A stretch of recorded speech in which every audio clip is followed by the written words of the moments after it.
Okay, doke. Olumide, do you want to start?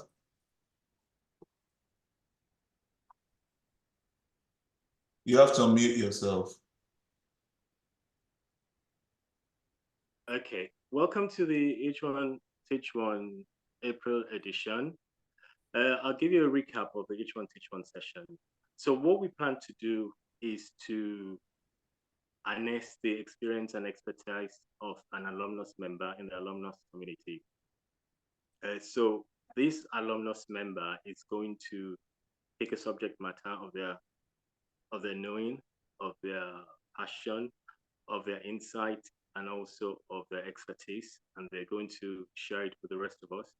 And this becomes a valuable information for the rest of the alumni community.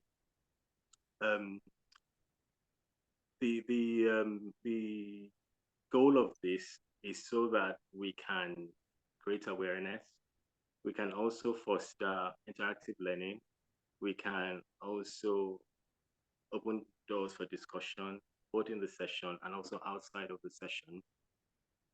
This only grows us and also develops our minds and also allows us to be able to foster valuable knowledge from this alumnus member, and also they would also gain from us when it's our turn to present.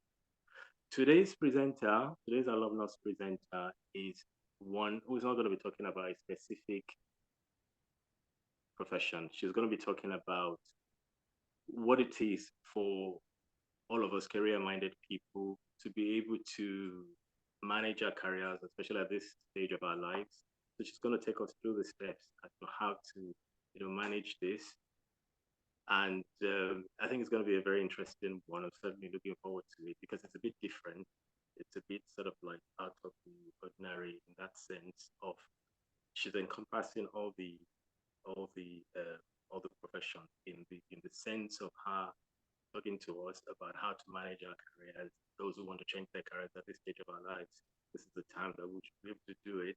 And who better to be able to show us rather than somebody who deals with career and managing careers.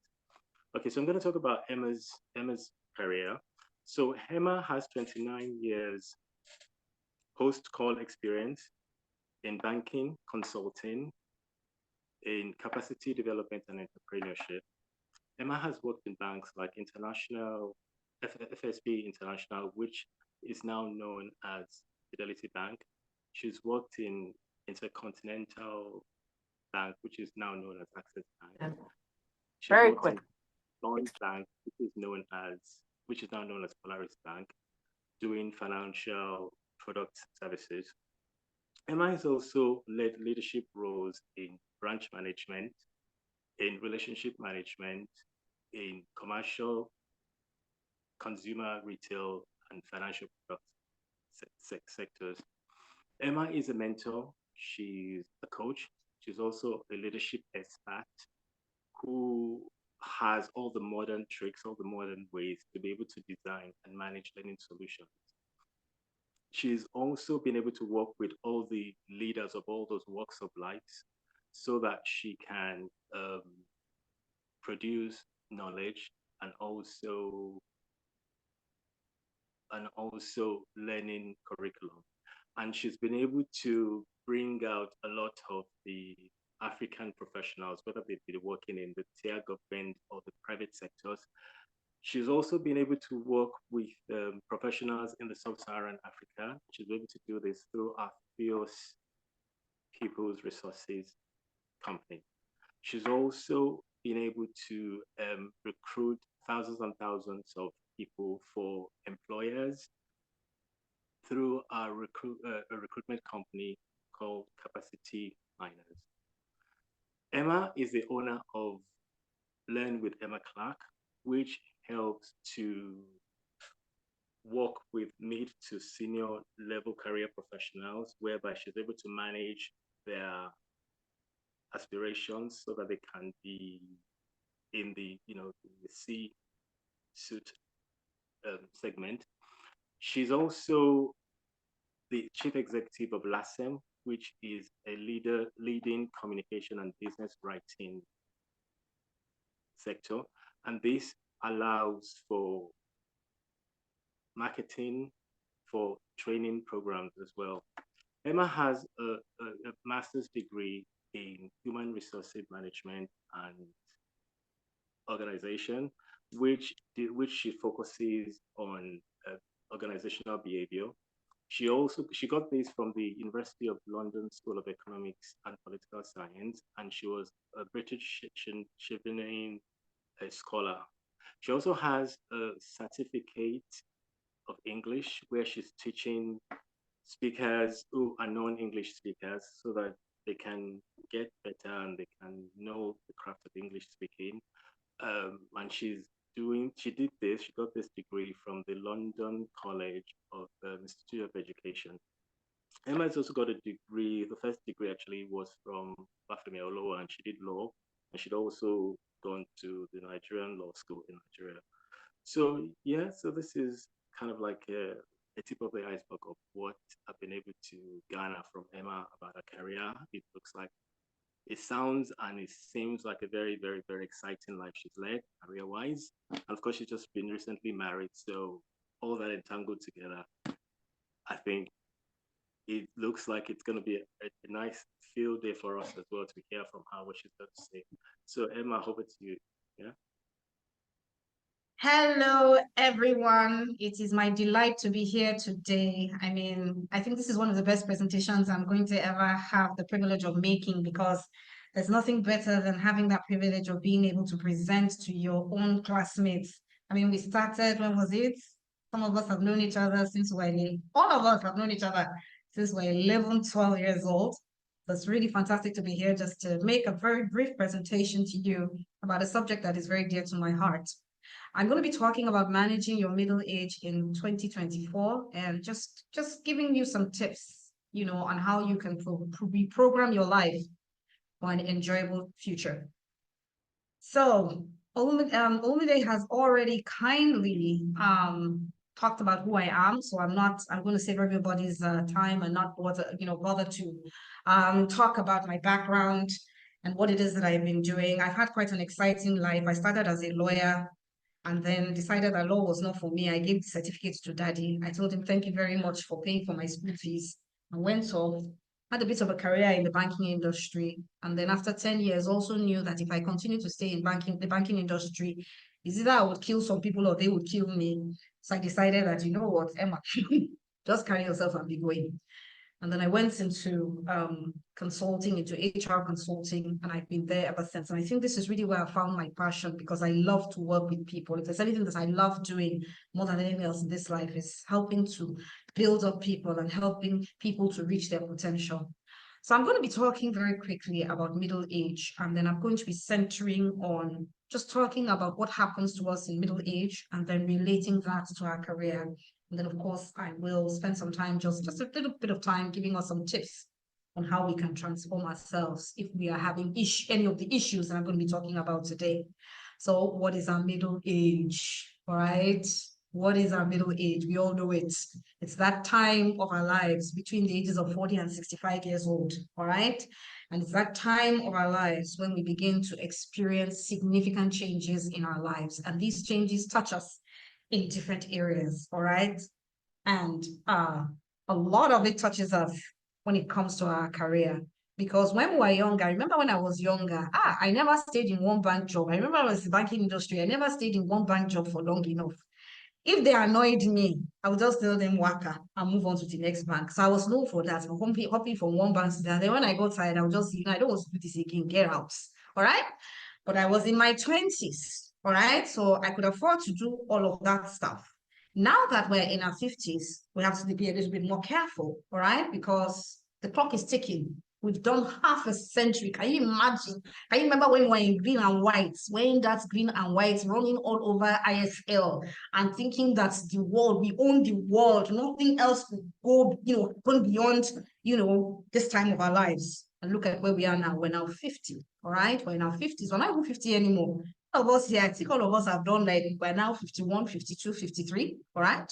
So that's it. This is the time of our lives when we really have to start thinking. It's a little bit different at this time of our lives, all right? Because in your 50s, Some of us may be experiencing some health issues. Some of us may not.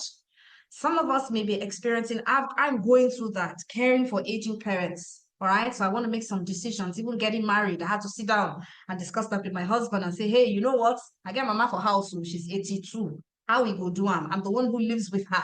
I'm her, her major carer. My mother is not infirm, but you know what it is when you have an old person that you're living with.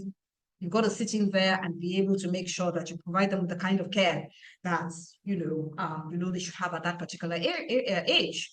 Then you may have some of you. I mean, I don't know. It's not everybody everybody's going through different things, all right, in their lives. Some of you may be experiencing career stagnation, and I'm going to be talking a little bit about that later on. Your career is just not going anywhere. No matter how you try to push it, the thing is just stagnant. In fact, for some people, the thing is even coming down. All right. Some of us, maybe because we did not plan very wisely, talk to myself, you are experiencing financial pressures. The money is not just coming the way that it should be coming. All right.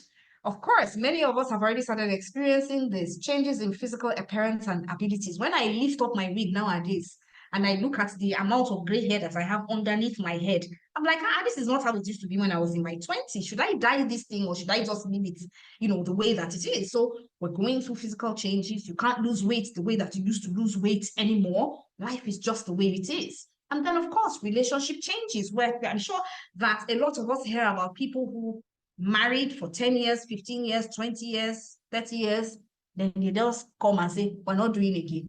All right, we don't want to do it again. We're tired. We'll be seeing this man, this woman every day, waking up, seeing the same person, eating jollof rice, or is it pounded yam or something every day. We don't want to do it again. Please carry this man or carry this woman away. So it's really in the mid-50s, in the middle age, that these kinds of challenges start coming. And of course, this is the time when people start thinking, hey, we can't walk again. By the time we're 70, we can't walk again. So this is the time when you start to think, you know what, let's start planning to retire. And then for some people, I was talking to somebody downstairs before I came upstairs, and somebody mentioned to somebody else, do you know XYZ? Have you talked to this person? You know what? You need to talk to this person because this person, it's like the person is going colo mental. So we're hearing a lot about that nowadays, about people experiencing mental health issues. And a lot of this is happening to people in their middle age. All right. And this leads us to that issue of the middle life crisis. This is when it is in the middle age that we start to experience this midlife crisis. People keep talking about it. All right. That period of emotional turmoil that typically occurs in middle adulthood, all right, often at this age that we're in now. Sometimes it starts at 40. I had mine at 40. I think I had a middle age crisis at 43, between the ages of 43 and 40, 42 and 44, all right? I had my own little crisis, but thank God I was able to overcome it. So it happens to the best of us. I'm confessing my sins. You can confess your own little to your pastor or your imam or whoever when you see them, but sometimes we go through this crisis, all right? So this is it. It's not a joke. It happens. I went through it. So I know what it felt like. All right. And I'm just glad that I had, people around me who could help me. All right. Who could support me, because sometimes you still feel like, in some cases, I mean, thank God I didn't get to that point. But in some cases, for some people, that's when you now start hearing, this person just died. Kill the person, or the person decided they needed to jump off the bridge or something, or just take something to end it because the tension was getting too much. All right. So stop for a moment. Stop thinking, are you beginning to experience a middle age? Are you in the midlife crisis at the moment? All right. For instance, are you dissatisfied with your life? Are you always anxious? Are you thinking about aging? Are you thinking about your mortality? All right. Are you beginning to, feel, nostalgic? You keep thinking about the past and all the lost opportunities that you had in the past. Are you constantly bored? You're restless. Nothing interests you anymore in your life. You're just tired. Do you constantly have mood swings? Are you irritable? Do you have strained relationships? Everybody who is around you, they know that don't go near that person, because if you go near her, you don't even, in fact, you want to light your cooker, you want to, do anything in the house. That is the person that you will bring to light the cooker, because you know that person carries a lot of fire and they're guaranteed to make sure the whole house explodes, all right, if they're around. So you having that kind of strained, those kinds of strange relationships. You know, do you have doubts about yourself, about your career, about how you're progressing? Do you have feelings of failure? Are you doing things impulsively? You're just beginning to start doing things crazily, and you are, you know, people are beginning to look at you and they're wondering, hey, what's going on? Are you experiencing depression? Are you anxious? All right, these are all the things that signify that you might be going through a middle age crisis, which is not unusual. So don't think you're alone. A lot of people are going through this crisis. Do not think that you're alone. It happens to the best of us at this time of our lives. All right, so this is just something that I wanted to bring to our consciousness. So what are the causes? All right, what does the literature show us? All right, about the causes of this midlife crisis. Why do people end, some people, not everybody, some people are having a ball, some people are in Honolulu enjoying themselves somewhere, you know, some people are not going through these kinds of things, but some people may be going through these kinds of things. So it's good for you at this point, as I said, on this call. We don't have to be, you know, you don't have to, if you want to talk about it, that's fine, but if not, you know, start journaling and thinking about it as we talk. All right, so what are the causes? As we're getting older, you know, it's just what it is. You wake up one morning, you're 52. Heck, your life has gone. All the plans that you may have had for yourself, you know, those times when you make fantastic goals. We're going to do this, we're going to do that. By the time I am 40, I would have gone to the moon and I would have come back. And then you still find that you haven't gone beyond, if you're lucky enough to reach Murutala Mohammed Airport. For those of us who are in Nigeria, and then for those of us who are in London or America, maybe you have not even reached Heathrow. Maybe you have reached Heathrow, but it has not taken you as far as you want to go. All right. So these are things aging. It's just what it is. You wake up in the morning. All right. You wake up in the morning. You see gray hair. Gray hair. Sorry, I'm going to be open because you are my classmates. I'm going to talk. If you like, just say this is Emma. Everybody knows me, Sha. You have known me since I was 12, so you know how I am. That place down there may not be working the way it was working before. When you're young, you could do 3 times a day. One time, you know, 3 times, 2 times, 1 time a day. To do it once a week, it might be a problem. You have to look at everything, check everything to make sure everything is going on very well. It might not be working well. You have to be relying on things outside to make sure everything is packaged and working the way that you don't have that buff figure anymore. It's just the way it is. For some people, it's unmet expectations. For some people, they're life-changing. You go through some life-changing events that you never thought in your life you would go through. For some people, you're just burnt out. You're just dead. You're tired. You've been doing the same old thing. I don't know whether you've heard about Ground. You remember that film, Groundhog Day, where you grow up? It's the same. You wake up every morning, the same thing that you did yesterday, the same thing that you're going to do today. And God knows in 2 weeks' time, is the same thing they're going to be doing in 2 weeks' time again. So some people just get burnt out. Some people are suffering from health issues. Some people are going through relationship issues. Then there's peer pressure. You went to a party. When you got to the party, all your friends were talking about how they fly with PJ. You were seeing breaking bags on the table, and your own bag was from Marks and Spencer's. For God's sake, if you are even lucky enough that it's even came from Marks and Spencer's, you even be lucky. Breaking bag plus Marks and Spencer's. You now go home to be thinking about your life. My friend that we used to sit down in the same class together. We used to on the same white, green and white. The same thing. We went to the same school. It was the same person who taught us. Maybe it was Mr. Sosa, who was it that taught us? Mrs. Fayomi taught us. Everybody taught us. Is it not Union that went to, or was it Tifa that we went to? All of us the same thing. So what? I should be doing PJ. Me, I'm here doing Marks and Spencer's. If you are even lucky, it could be something else, new look or whoever it is that you're carrying. All right. So these are the kinds of things you get to that point where you say to yourself, oh my God, what happened to my life? Everybody else seems to be having an amazing time, and I am just being left behind.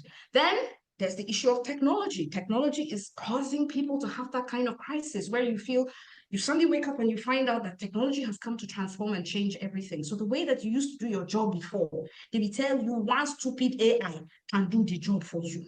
All right? You are no longer relevant because technology has come to get rid of you. All right. So there's an existential crisis.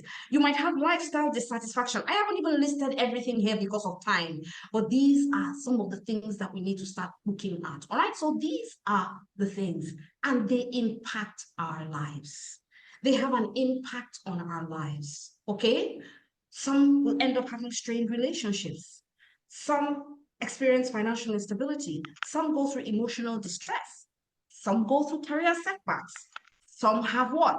Health challenges, all right? So these are all the things that we have to start thinking about as we think about, this time of our lives when we face this challenge of a crisis, if we are having it. For some people, this does not relate to everybody. For some people, it doesn't, but you might want to listen to this. For other people who are around you, you might not be experiencing it, but maybe a spouse or a sister or someone close to you is going through this kind of crisis. So what are the different types of crisis that you'll find that people experience? You can't really factorize all of them. I'm just giving a few. Some people experience what is called a burnout crisis, all right, where you're just overwhelmingly exhausted. You have no passion for life. You feel underappreciated. You feel ineffective. You're just burnt out. Another type of midlife crisis is the identity crisis. You're wondering who you are, what your purpose in life is. The career crisis. You feel stuck in a dead-end job. You question your career path. You long for something that is more fulfilling, more enriching, all right? There's the existential crisis, and this is one of the most dangerous ones, because it is this kind of crisis, when people experience this kind of crisis, where you come face to face with your own mortality and you begin to question your existence. It could either go for you in a positive way, or it could go for you in a negative way. For some people that it has affected negatively, the next thing they think about is reaching out and picking up pills, downing them, taking something to get them out of this world as fast as possible. And then, of course, there's a relationship crisis where you start to reassess your relationship. You have been married to this person for a long time. Then all of a sudden, you decide, what is it? Why do I still need to be with this person anymore? They're not giving me what I want. Maybe the sex is bad. Maybe the money is not enough. Stop marrying the person's face. When you married the person, you felt you couldn't have better. So you said, you know what, let me marry this guy or this girl. And all of a sudden you are bawling. I don't know whether we've heard this thing about when Judith, what is it, or is it Esther? And then now Esther has started, that's a joke that's going round now. All right. So now you are bawling, you're making millions. And then heck, you wake up in the morning and you're looking at this person. This person hasn't progressed with you. This person hasn't moved up with you. Why do you still want to be with that person as far as you're concerned? That could start you, end you up in a relationship crisis. So let's center on one thing. I can't talk about all of them, all right? Because I don't have the training to talk about all of them. But I have the training and the experience, the expertise to talk about one. And that is the midlife career crisis. I do a lot of work with a lot of senior professionals, with a lot of mid-career professionals. And this is one crisis that I know is affecting a lot of people, all right? I know that a lot of people are being challenged by this thing that is called the midlife career crisis. When we get to a certain stage in our lives and we see that our careers are not going anywhere. All right. So first of all, before I really go in depth to talk about the midlife career crisis, I want to just define some things. All right. First of all, I want to just differentiate between what a career is and what a job is. Because very often when I talk to people, I find that they don't even have careers. What they just had is that they have held down different, they've lived a life of just holding down different jobs. Okay? So what is the difference between a job and what is the difference between a career? So a job is a specific position. It is designed to fulfill a specific task or tasks for which an individual is usually paid for. And of course, you have different types of jobs. You have the unskilled jobs, you have the skilled jobs, you have the professional jobs, you have creative jobs, and then there are also knowledge and gig jobs. There is a difference really between the job and the career. What is a career? Your career is a long-term journey through various employment experiences within a specific field or industry. And it involves progression and growth in skills, responsibilities, and achievements over time. And careers are often planned, they're developed through education, training, and diverse job roles that build expertise and professional networks. So the truth is this, a career is not a job, and a job is not a career. But the jobs you do, if carefully chosen and planned, could lead to a successful and very fulfilling career.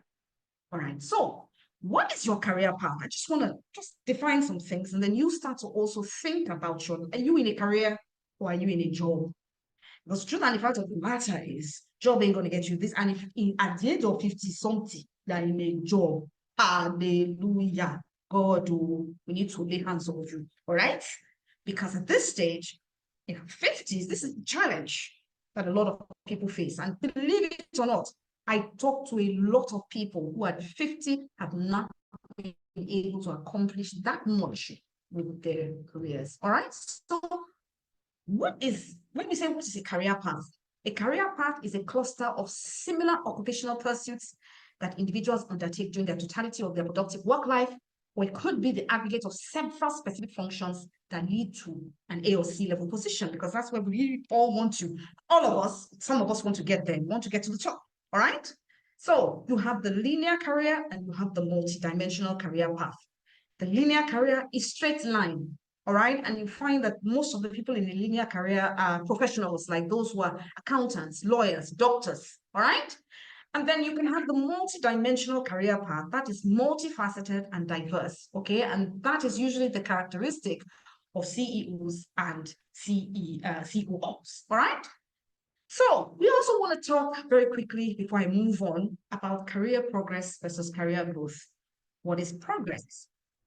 Progress is that tiered advancement. You go from assistant manager to senior manager to and then you are thinking because your manager is increasing and you are getting fitter as the manager is increasing, that you are increasing. You're progressing, but you're not, and you may not be growing.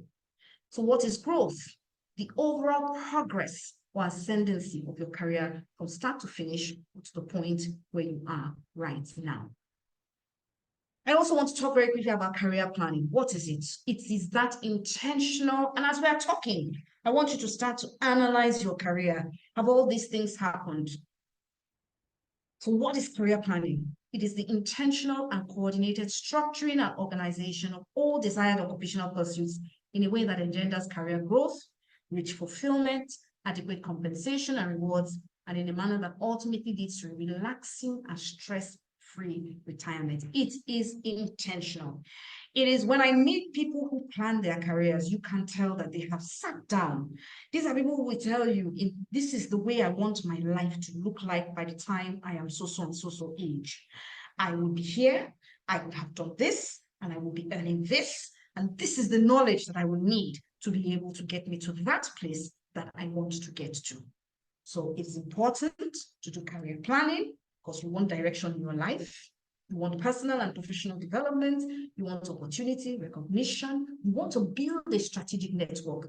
You want to be able to do your scenario analysis correctly, and you want to avoid that important thing called career pitfall.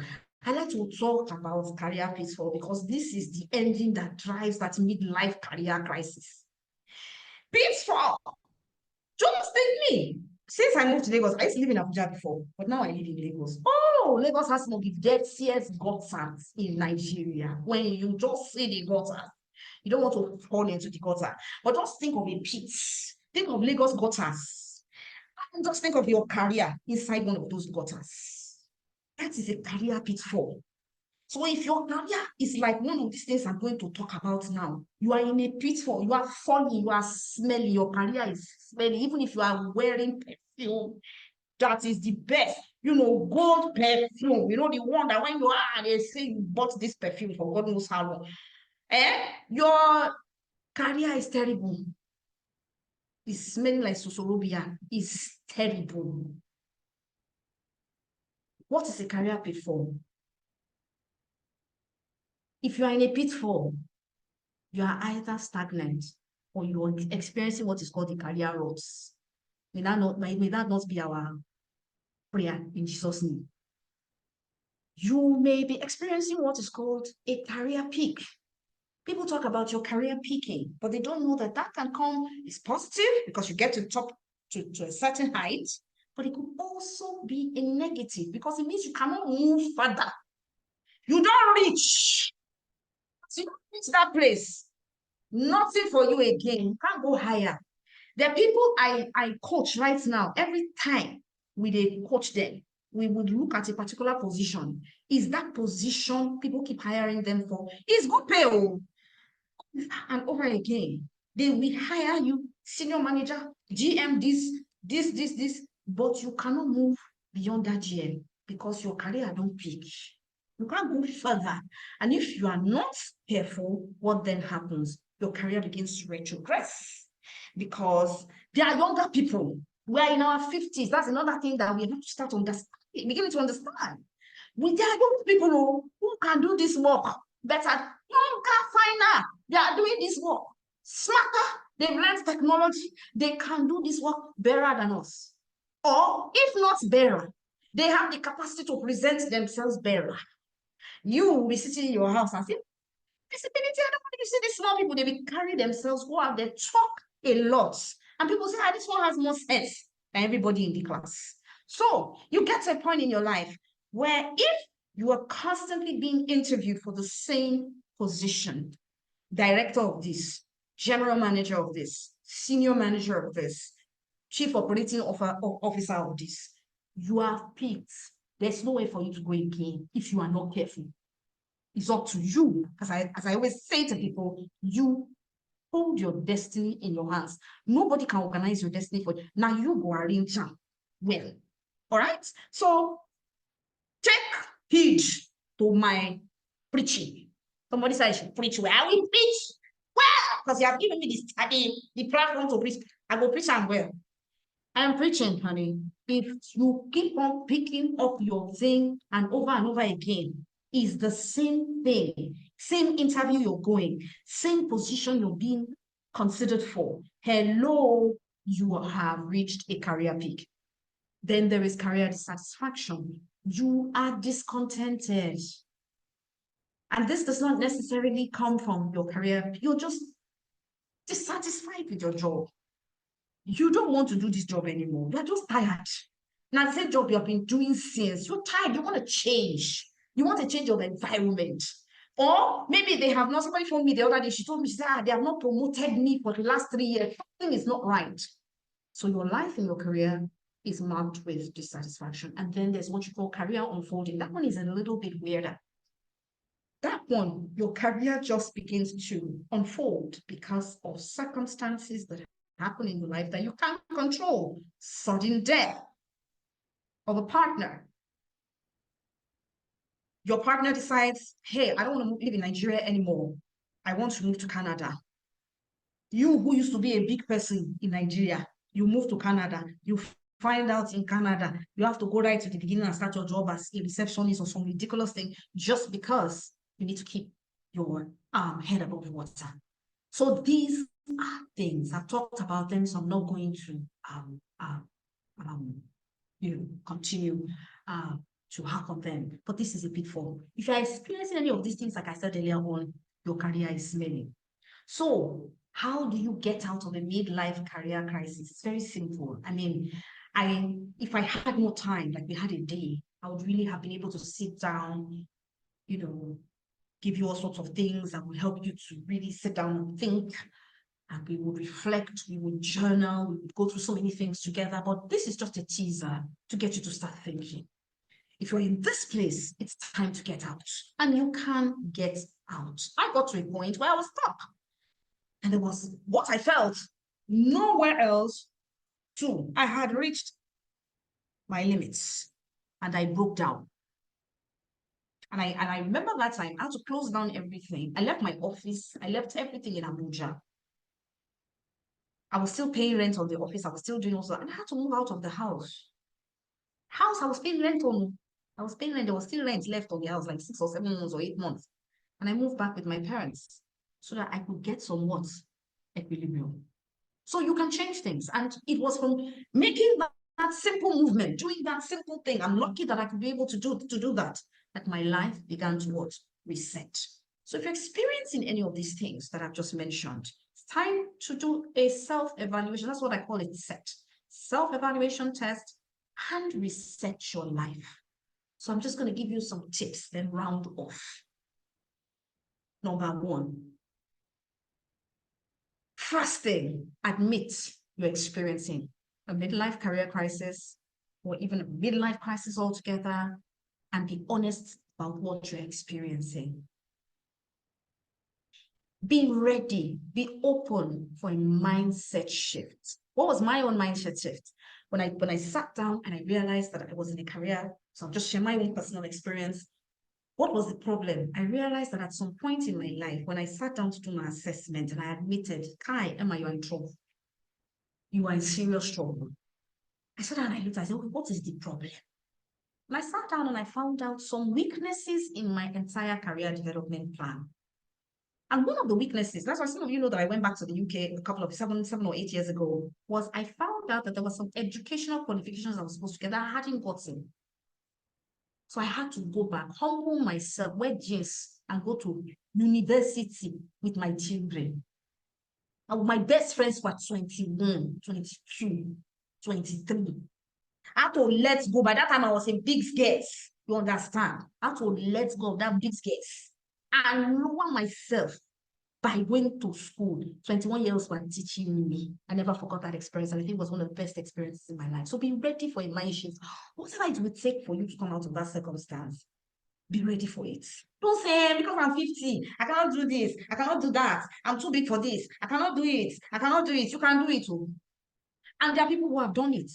So I'll just give you one or two examples because of time. I've got to run.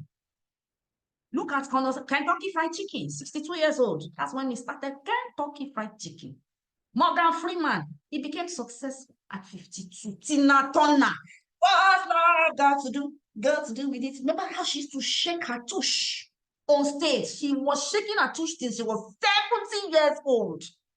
She did her comeback at 44 after her husband beat her, slapped her. She got up at 44, came out with that song, What's Love Got to Do with It? She beat her life.